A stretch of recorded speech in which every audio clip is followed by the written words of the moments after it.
SS & Co TV, the channel for your eyes and your ears. What it do, my people? I'm Sean Devine, and in this one, we got Gregory and Danielle Parker. Philadelphia real estate influencers, Gregory and Danielle Nikki Parker, have been accused in federal Rico lawsuits of operating a fraudulent scheme. As of mid-2026, the couple, known as Big Business on social media, faces allegations of soliciting investments for property renovations or purchases, then failing to deliver returns, leading to multiple lawsuits. The Parkers allegedly used their online presence, over 280,000 Instagram followers, to promote seminars and sell mentorship programs, promising rock-bottom property deals. Investors reported paying thousands of dollars for mentoring or property investments that never materialized. A federal complaint was filed against them in the Eastern District of Philadelphia, accusing them of racketeering-related activities, with some lawsuits dating back to 2023. Tonight, the FBI is looking for victims here in Cleveland who may have been swindled in a real estate investment Ponzi scheme. And investigators say the conspiracy and wire fraud happened using social media.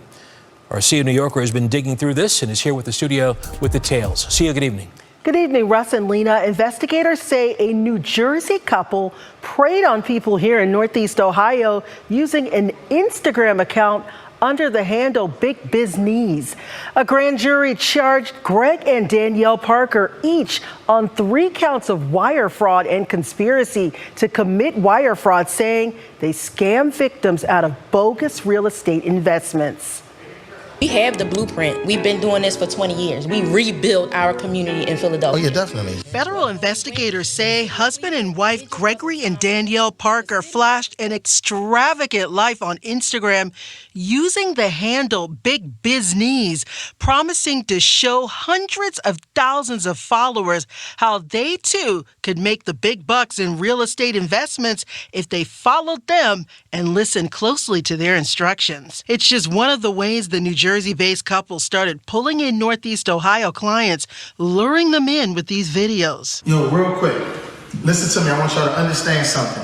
For all my Cleveland one-on-one clients, listen to me right now. Federal prosecutors say the duo leased fancy cars and private jets and posted them on social media to show clients their quote-unquote success. Yo, listen, we out Cleveland with my man Ace. And investigators say it worked. Between 2017 and 2023, prosecutors say the Parkers collected thousands of dollars from investors in the city of Cleveland and East Cleveland, promising to renovate and manage properties.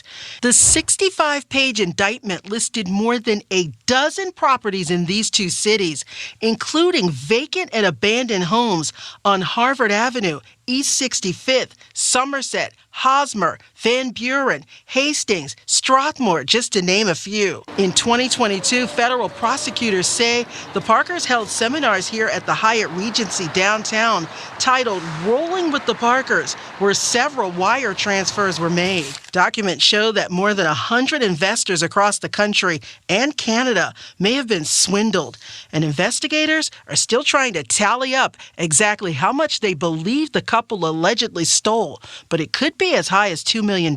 When we went to the city of Cleveland, it just wasn't time for them. The city wasn't even up on what we were doing. I had to stop telling myself that things didn't go right, because they did. Court records show both Gregory and Danielle have been appointed a public defender. Now, the FBI has set up a special email for victims and want to hear from those here in Northeast Ohio who invested with the Parkers or attended any of their seminars. Click on WKYC.com for more. All of the big talk and flashy lifestyle on social media, when shit hit the fan, for these people, they don't even have money to hire proper representation. While they was out scamming, they didn't think to hire a lawyer and put them on a detainer so that when they had to be held accountable for their actions, that they would at least have some type of fight We have a content creator on YouTube that goes by the name of JT the Pocket Watcher. He did a thorough breakdown of this couple's charges and gave a better understanding of some of the history that this couple has when it comes to scamming people. Greg Parker, also known as Big Business, has been indicted by the federal government for allegedly running a multi-million-dollar Ponzi scheme. Let's go. This is Pocket Watching with JT. Hey, Pocket Watchers, I am certified financial planner Jason Thornton, and this is the Fraud Fumble.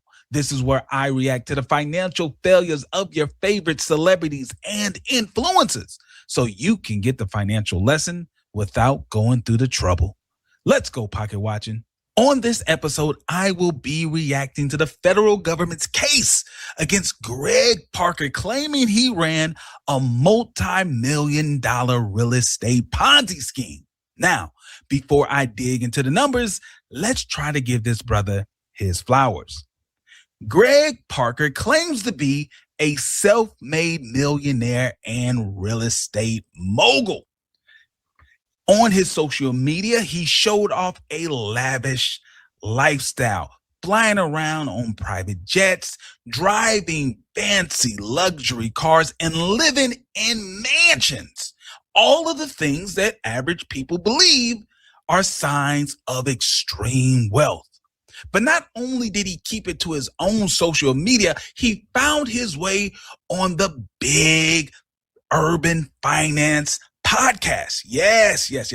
He ended up on all of these podcasts that actually reinforced the idea that this man was a self-made millionaire who came from the hard streets, who did all of the usual things that we think of, dealing drugs, having a bad background, but then was able to find a legitimate way to use all of his street business knowledge and turned it into a legitimate business. So that reinforced the idea that this was the man to learn how to build wealth legitimately through real estate.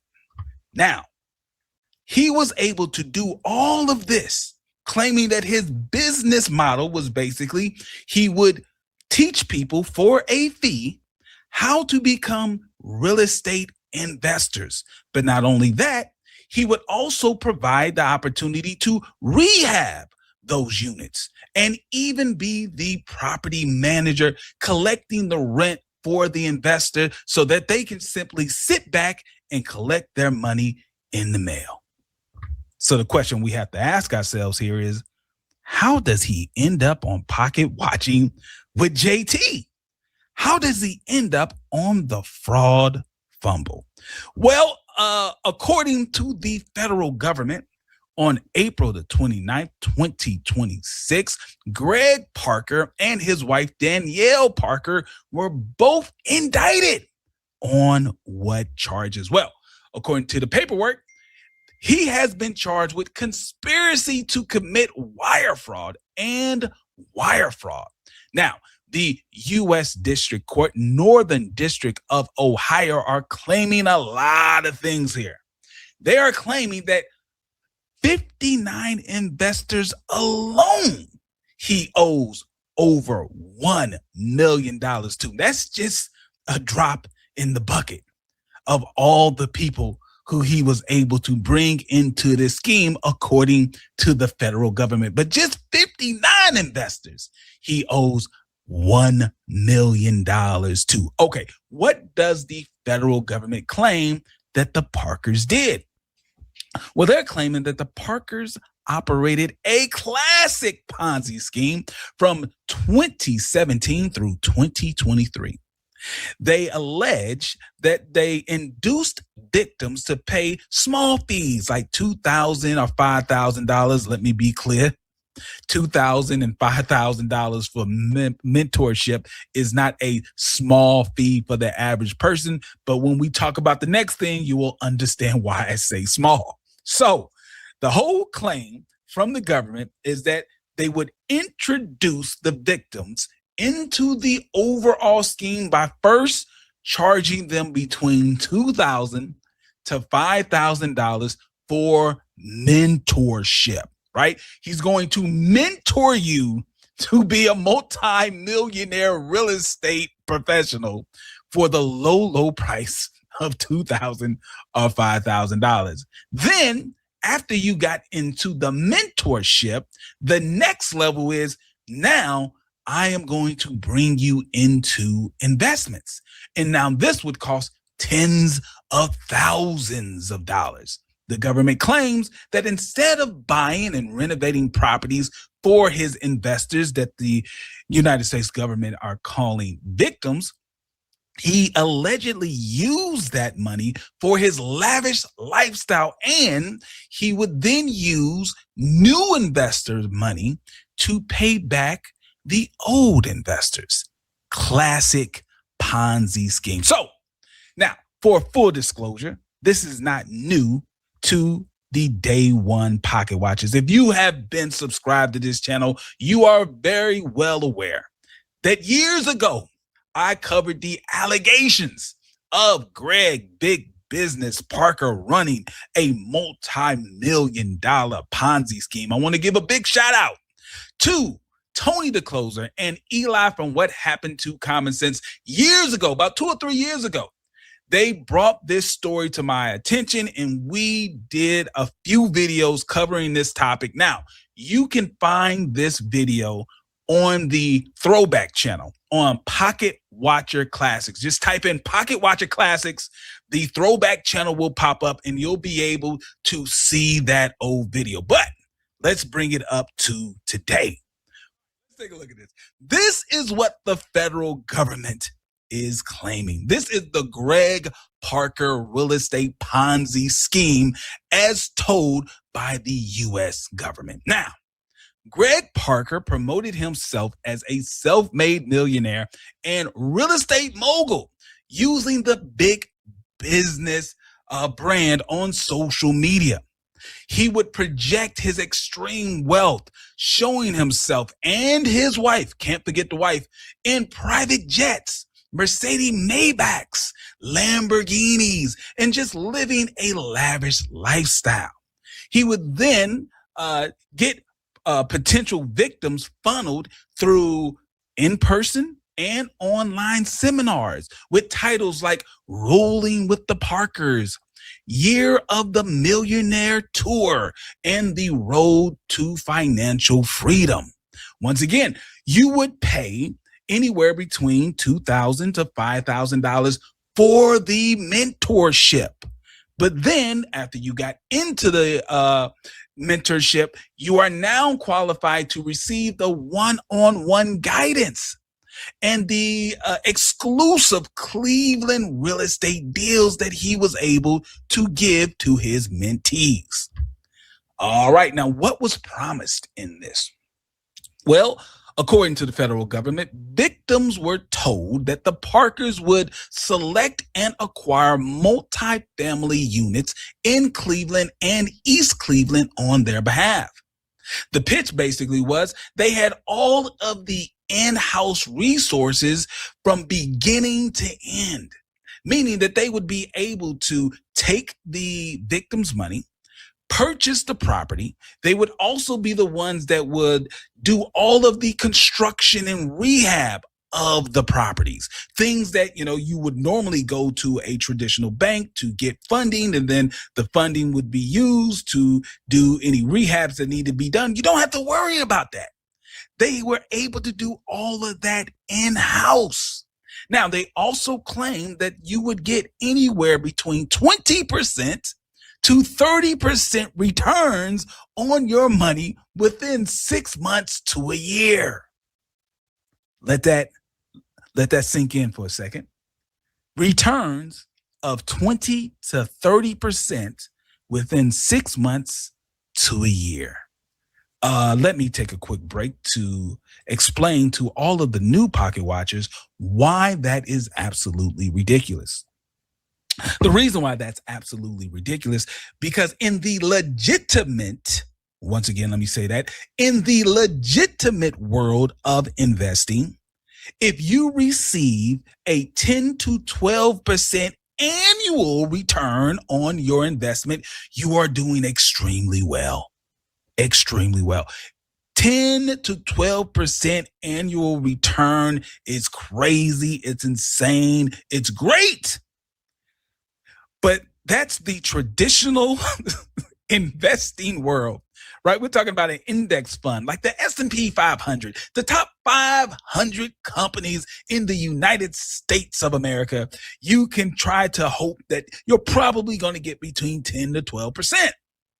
Greg Big Business Parker was claiming that he could get you 20 to 30% return on your money in half the time.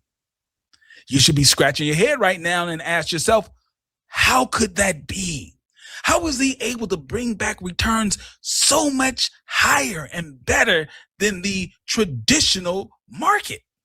Well, it's probably because, according to the federal government, it was a fraud. Now, they also claimed that they would be able to handle all of the rehab of the property and the property management, meaning that the investors, all they had to do was hand over tens to hundreds of thousands of dollars to the Parkers and sit back and just get thousands and thousands of dollars a month in return. Sounds like a really good deal. What was the buy-in here? According to the victims, the project down payments ranged anywhere between $20,000 to $100,000. Stop right there. See, you have to understand who the targeted investors were. The targeted investors were not the usual suspects that could afford a $20,000 to $100,000 down payment. If you look through their social media, I can tell you right now, these are not the traditional investors, not the upper to upper middle class of America. He was dealing with your everyday urban profiled on BET / whatever urban type of stuff you want to see, right? His audience, his audience was not what you would expect, that they would have the resources just to dig into their bank account or investment account and hand over $20,000 to $100,000. We're talking about world star hip hop crowd, right? We're talking about the shade room crowd. So where were they getting this money from? Could it be PPP loans? That's a very good guess. And I would probably assume some of them, maybe they got the money from the PPP loans. But according to the federal government, the Parkers encouraged and coached their victims to come up with the down payment money for their investment through maxing out credit cards. I think we've heard that before. If you go back into the Urban Finance podcast, they had many guests who I label fake gurus, teaching people how to fund their business or how to fund their investments by taking out many credit cards, lying on the credit card applications, claiming that they made hundreds of thousands of dollars a year so that they would qualify for multiple credit cards, that they would then liquidate the credit cards by basically using fake invoices of businesses that they really didn't own to charge their own credit card to a merchant account that they now own to liquidate, so-called liquidate the credit cards so that they can then use the money for their business or investments. There's so many things wrong with that whole system, but we're going to try to stay focused on this particular case. All right? Now, the federal government was able to track cashier's checks and wires that were often sent directly to the accounts controlled by Danielle Parker or through various LLCs that Greg Parker and Danielle controlled. All right. Now, what was the reality, according to the federal government? According to the federal government, instead of renovating multi-family units, some victims received properties that were condemned, uninhabitable. Also, there was an issue with the deeds. Many victims claimed that they never received a deed to the property at all. Others found that their properties had clouded titles. Clouded titles basically mean there's many different claims against that property, making it impossible for them to sell or even fix. Here's the Ponzi pivot. At one point, they were actually trying to buy properties. Now, these was absolutely horrible properties that would never cash flow what they claimed would cash flow, according to the federal government. But at a certain point, they realized that it would be easier for them to simply take the money, live off the money, and then give the older investors some pity payments from new investors' money. According to the federal government, they say that bank records show that the Parkers weren't buying brick and mortar properties anymore. They were using new investor money to pay returns, right? Investment returns to the early investors. Why? To keep them quiet and to help make sure that they had a source of new victims coming into the scheme. Now, they also said that that money was used to support their absolute lavish lifestyle. Now, while victims were struggling to pay their maxed out credit cards, waiting for the investment returns that the Parkers claimed that would come, the Parkers were living lavish, spending $19,000 a month on luxury vehicle leases, spending $23,000 on private jets. Now, how did it collapse? Well, it collapsed the same way that all Ponzi schemes eventually collapse. What ended up happening was the victims started getting a little antsy. They started getting a little squirrely. They wanted their payments because, remember, they maxed out multiple credit cards in order to pay for the investment.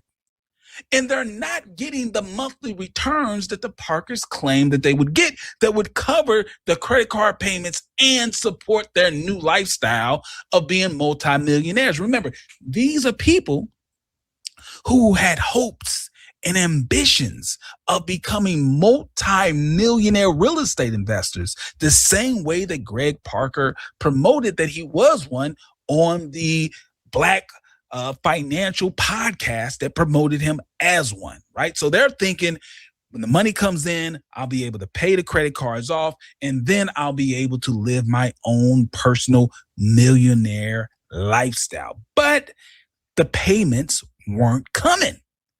And no, Greg Parker, apparently, according to the government, he had a lot of excuses as to why the payments weren't coming.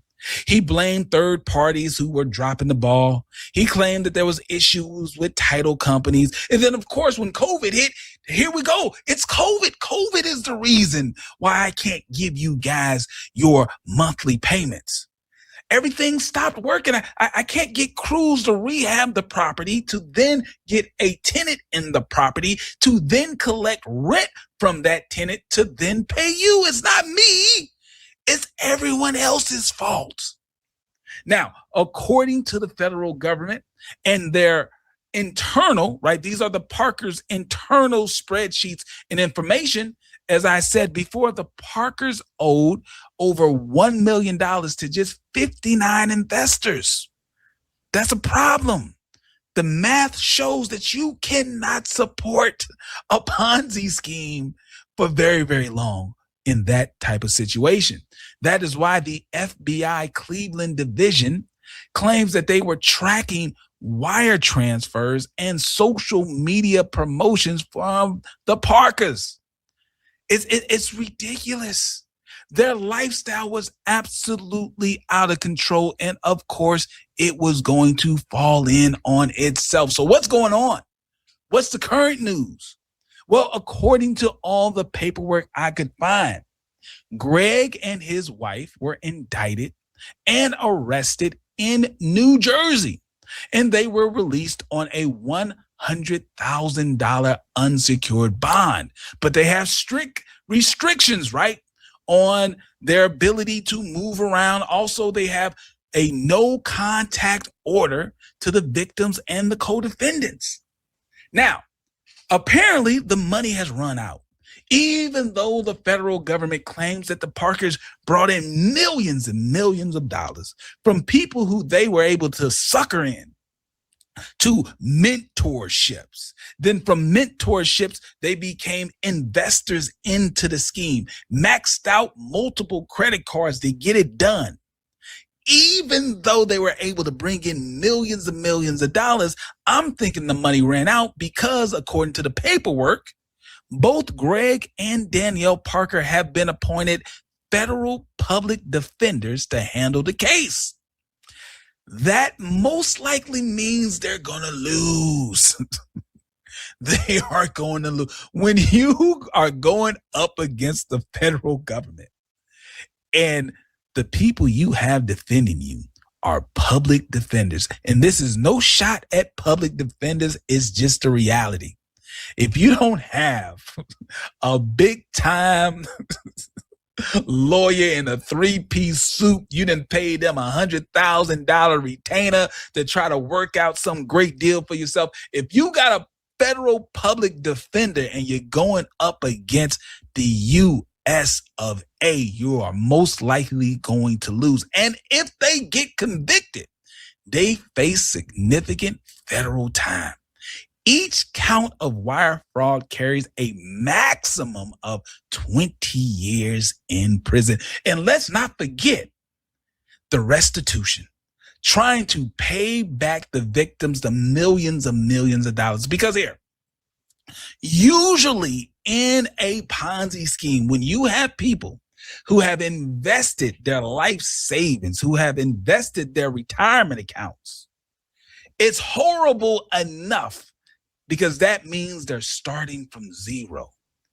But now you have people who could not afford to invest their savings because they probably didn't have any. They couldn't afford to invest their retirement accounts because, once again, they probably didn't have any.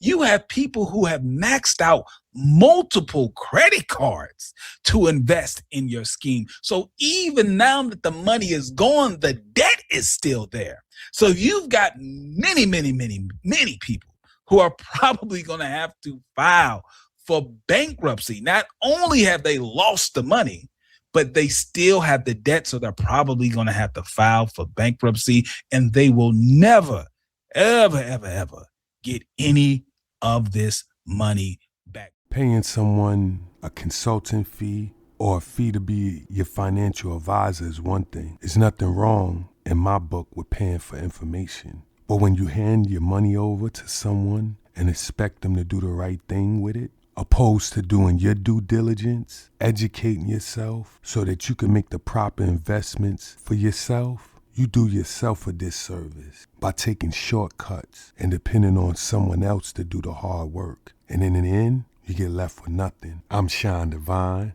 Like, comment, subscribe if you appreciate the content. Salute. SS and Co TV. SS and Co TV, the channel for your eyes and your ears.